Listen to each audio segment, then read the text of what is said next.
जय भवानी शक्ति पूजा तंत्र रहस्य पे आपका हार्दिक स्वागत है। सभी साधक साधिकाओं को जय माता दी। आप सब पे माँ भगवती का आशीर्वाद सदा ही बना रहे। आज हम आपके लिए जानकारी लेके आए बसंत पंचमी के दिन किस प्रकार आप माँ भगवती माँ सरस्वती की पूजा उपासना कर सकते हो, माँ से आशीर्वाद किस प्रकार आप प्राप्त कर सकते हो। माँ भगवती के 3-4 ऐसे मंत्र बताएंगे जो बसंत पंचमी के दिन आपको अवश्य ही जपना चाहिए या आपके बच्चों को अवश्य ही जपना चाहिए, या संगीत से संबंधित या पढ़ाई के क्षेत्र से संबंधित, चाहे वो पढ़ने वाले बच्चे हो या जैसे कोई टीचर हो, जैसे कोई वैज्ञानिक हो या कोई रिसर्च करने वाला हो, ऐसे लोगों को बसंत पंचमी के दिन अवश्य माँ भगवती की उपासना अवश्य करना चाहिए। ऐसे 3-4 हम आपको मंत्र बताएंगे जो बसंत पंचमी के दिन अवश्य आपको जपना चाहिए। जो छोटे बच्चे हैं, जो पढ़ने वाले बच्चे, जो कॉलेज जाने वाले बच्चे, इन सभी को बसंत पंचमी के दिन माँ भगवती की उपासना अवश्य करना चाहिए। जो आपके आज छोटे बच्चे आपके पढ़ाई से संबंधित जैसे कुछ आप शुरू कर सकते हो, उनको जैसे कुछ लिखना सिखा सकते हो, कुछ पढ़ना सिखा सकते हो, बहुत ही शुभ माना जाता है बसंत पंचमी के दिन। जो कर्म कांड के द्वारा माँ भगवती की पूजा उपासना करना चाहते हैं वो उस अनुसार भी कर सकता है, लेकिन सभी लोगों को कर्म कांड की जानकारी नहीं होती है। जो सामान्य लोग होते हैं जो पूजा पाठ के बारे में इतनी जानकारी नहीं रखते हैं, तो उन सभी के लिए किस प्रकार आप सभी लोग माँ भगवती की उपासना करके उनसे आशीर्वाद प्राप्त कर सकते हैं। जो कर्म कांड के द्वारा पूजा उपासना करना चाहते हैं या स्वयं करना चाहते हैं या किसी ब्राह्मणों से करवाना चाहता है तो आप आपके इच्छा के अनुसार करवा सकते हैं। लेकिन जो लोग ऐसी उपासना पूजा नहीं कर सकते या नहीं करवा सकते, वो स्वयं अपने घर में स्वयं किस प्रकार उपासना कर सकते हैं और माँ भगवती का आशीर्वाद आप लोगों को भी प्राप्त होगा। ऐसे 3-4 मंत्र बताएंगे माँ भगवती के, माँ सरस्वती के, जिसे जो भी मंत्र आप जपना चाहते हैं या इस दिन साधना प्रारंभ कर सकते हैं, अनुष्ठान भी कर सकते हैं, या उसी दिन बसंत पंचमी के दिन इन मंत्रों को जप सकते हो। आपको अवश्य जपना चाहिए। आपको बहुत ही अधिक लाभ की प्राप्ति होती है इस दिन अगर माँ भगवती के मंत्र का उच्चारण करते हो या अनुष्ठान करते हो। तो जिस प्रकार धन की ज़रूरत हम सभी की ज़िंदगी में और जीवन में होती है, उसी प्रकार ज्ञान की भी ज़रूरत हम सबके जीवन में अवश्य होती है। अगर आपके पास धन है, अगर आपके पास ज्ञान नहीं है, उस धन का सदुपयोग कभी नहीं कर सकते या सही तरीके से इस्तेमाल ही नहीं कर सकते। इसलिए ज्ञान भी होना इतना ही ज़रूरी बताया गया है हमारे धर्मशास्त्रों के अनुसार। तो बहुत से लोगों को पूजा पाठ के जो नियम होते हैं वो नहीं मालूम होते, तो सिंपल तरीके से पूजा उपासना किस प्रकार कर सकता है हम आप लोगों को बताते हैं। जब भी बसंत पंचमी आती, आप हर बसंत पंचमी पे इस प्रकार पूजा उपासना कर सकते हो।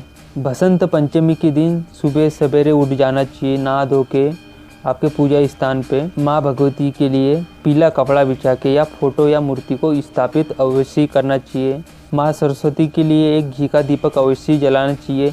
हो सके तो पीतल के दिए में अवश्य जलाना चाहिए या तो मिट्टी के दिए में भी जला सकते हो आप लोग। तो माँ सरस्वती की पूजा उपासना से पहले सबसे पहले आपको श्री गणेश की पूजा उपासना करना चाहिए। तो इस दिन आपको एक बात बता देते हैं कि जो पीला चंदन रहता है वो अवश्य एक डिब्बी ला लेना चाहिए। आप लोगों ने 1-2 डिब्बी ला के रख देना चाहिए उस दिन, या उस दिन से उपयोग करना चालू करना चाहिए।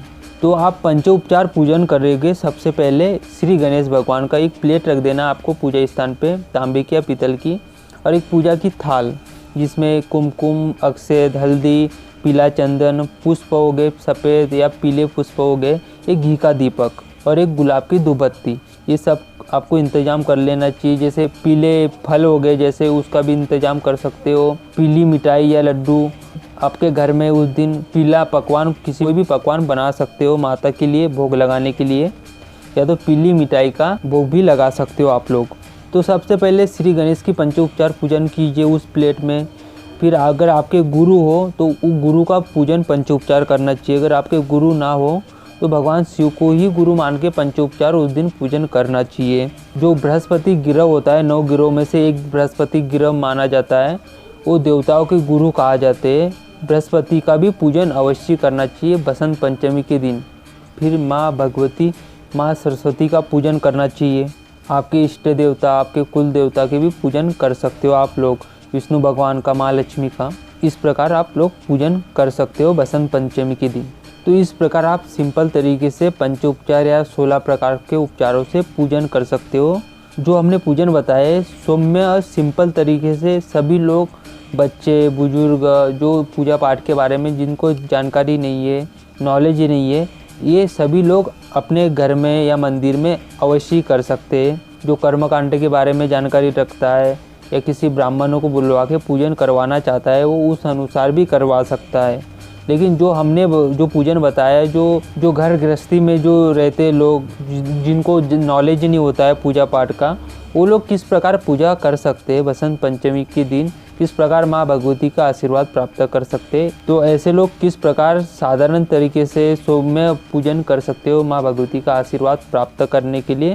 फिर हम आप लोगों को कुछ माँ भगवती के मंत्र बता रहे। रुद्राक्ष की माला से भी कर सकते हो। जैसे पीला आसन ले लिया, पीले कपड़े पहन लिए। इस दिन बहुत से लोग पीले कपड़े भी पहनते हैं, अगर हो सके तो आप पीले कपड़े पहन के भी कर सकते हो। पीले आसन पे बैठ के भी करना चाहिए।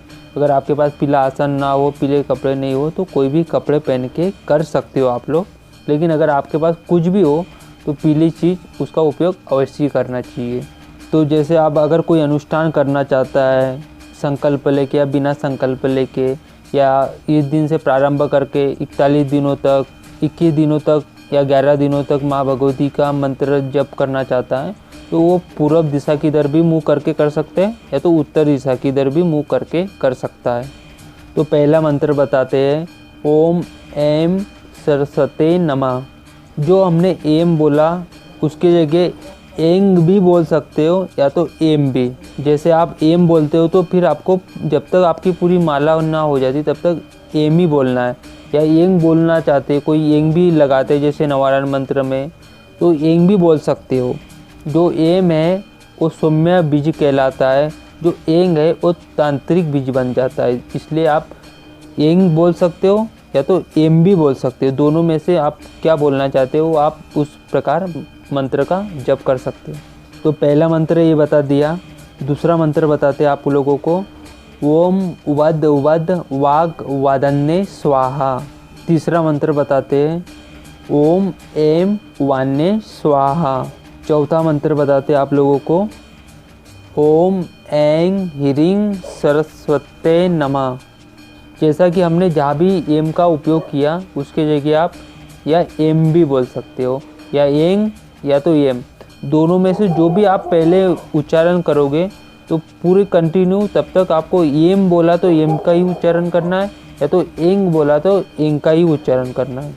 तो इन सब का विधान बता देते हैं। अगर कोई अनुष्ठान प्रारंभ करना चाहता है तो सबसे पहले एक माला आपको निकालना चाहिए गणेश भगवान की। आपका गुरु हो तो गुरु मंत्र की, या तो गुरु ना हो तो आप भोलेनाथ का भी आप मंत्र का जप कर सकते हैं। उस दिन बृहस्पति गुरु की भी मंत्र का एक माला अवश्य निकाल सकते हैं। फिर आप इन मंत्रों का उच्चारण, चारों मंत्रों में से आपको जो भी मंत्र आपको अच्छा लगता हो, शक्तिशाली सभी है, ज्ञान विद्या की प्राप्ति करवाने के लिए परिपूर्ण मंत्र कहलाते हैं। तो ये पूरे मंत्रों में से आप जो भी एक किसी मंत्र को आप याद कर लीजिए। संकल्प लोगे तो जितने दिन का जैसे संकल्प लेना चाहते हो आप लोग, 11 दिन का, 21 दिन का या 41 दिन का, आप चाहो तो प्रतिदिन 11 माला या 12 माला भी निकाल सकते हो, या 21 माला, या तो आप 41 माला भी प्रतिदिन एक ही बैठक में निकाल सकते हो। या तो सुबह भी निकाल सकते हो या तो शाम को भी, दोनों टाइम भी निकाल सकते हो। आप जितने दिन की भी साधना करना चाहते हो वो कर सकते हो। अगर आप इतनी लंबी साधना नहीं करना चाहते या नहीं कर सकते तो आप अपने लिए भी करवा सकते हो, अपने बच्चों के लिए भी करवा सकते हो। और जब भी साधना करने बैठे, या तो कांसे की प्लेट में या तो पीतल की प्लेट में आपके सामने शुद्ध जल रख लेना चाहिए। या मंत्र जप करने के बाद उस जल को आप अपने बच्चों को पिला सकते हो, जिसमें ज्ञान का विकास हो। अब जो बुद्धिहीन है वो ज्ञानवान कैसे बने। और उसी दिन से पीला चंदन लगाना प्रारंभ करना चाहिए आपके बच्चों को। उस दिन पीले चंदन की डिब्बी ला के रख देना चाहिए। जैसे उठते बैठते या चलते फिरते भी आप माँ भगवती की एक माला निकाल लीजिए पहले, फिर मंत्र का उठते बैठते जैसे आपका कोई जो भी काम है करते हुए मन में गुनगुनाते रहिए। जैसे माँ का बीजाक्षर मंत्र है, जो बीजाक्षर मंत्र है वो है एम भी बोल सकते हो या एंग भी बोल सकते हो, दोनों में से कोई भी बोल सकते हैं। जैसे ओम एम नमः या तो ओम एम जो भी उच्चारण करोगे ये बीजाक्षर मंत्र है। तो आप आपसे जो भी मंत्र जपना चाहते हैं आप जप सकते हैं। तो ये सौम्य तरीके से पूजा विधान बताया है, जो साधना बताई है ये हर कोई कर सकता है। और आप जो भी साधना करोगे, जो भी जितने दिन के लिए भी करना चाहते हो, या तो एक ही दिन की साधना करना चाहते हो बसंत पंचमी के दिन, तो आप एक माला भी निकाल सकते हैं उसी दिन। 41 या 21 माला, 11 या 12 भी माला निकाल सकते हो। बसंत पंचमी के दिन सुबह शाम भी निकाल सकते हो। इसी मंत्र अगर आप यज्ञ भी करना चाहते हो तो घी से आहुति दे सकते हो, या हवन सामग्री आती है आम की लकड़ी पे, आप एक माला का किसी भी मंत्र के पीछे स्वार लगा के आप एक माला का हवन भी कर सकते हो। जैसे आपके यहाँ कोई भी पकवान बना है और पीली मिठाई केले हो गए तो लोगों में बांटना चाहिए माता को भोग लगाने के बाद। तो ये जो हमने जो विधान बताए बहुत ही सरल तरीके से बताया, इसे हर कोई कर सकता है। जब भी बसंत पंचमी आए आप अवश्य करना चाहिए। तो आप एक दिन की भी साधना कर सकते हो, हमने जो समय बताया जितने दिनों का उतने दिन तक भी कर सकते हो। तो हमने जो भी जानकारी आप लोगों को बताई ये आपको माँ सरस्वती से संबंधित जो भी पूरी सौम्य तरीके से जानकारी आप लोगों को पूर्ण बता दी कि बसंत पंचमी के दिन आपको क्या करना चाहिए। हमारी ये वीडियो ये जानकारी आप लोगों को पसंद आती तो ऐसी ही रहस्यमय जानकारी के लिए आप हमारे चैनल को सब्सक्राइब कर सकते हो। वीडियो पसंद आती तो लाइक कीजिए, शेयर कीजिए। जय भवानी।